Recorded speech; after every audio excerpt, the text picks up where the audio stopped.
नमस्कार, म अल्बिन निरोला। म कक्षा 7 मा पढ्छु। म आज मेरो नेपाली किताबको मेरो देश भन्ने कविता वाचन गर्न गइरहेको छु।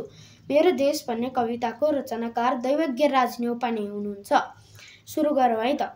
कर्मवीर नेपालीको कर्म चिन्ने देश, हिउँचलीको पहिलो झुल्का पहिलो मेरो देश। शङ्करले बास चुने पहिलो सृष्टि खोली, चेतनाको पहिलो ज्योति छर्थे वेद बोली।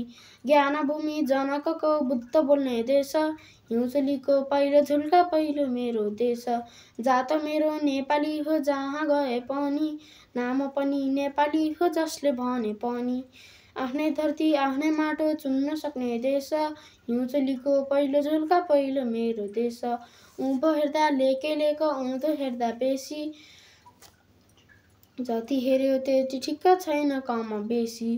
पहाड र तराईलाई प्रीति रच्ने देश, हिउँचलीको पहिलो झुल्का पहिलो मेरो देश। ढुङ्गा माटो बोल्छन् यहाँ पशु पन्छी बोल्छन्, बारेमास बारे काल नदी नाला बोल्छन्। इन्द्रधनु जस्तै राम्रो घाम छायाको देश, हिउँचलीको पहिलो झुल्का पहिलो मेरो देश। धन्यवाद।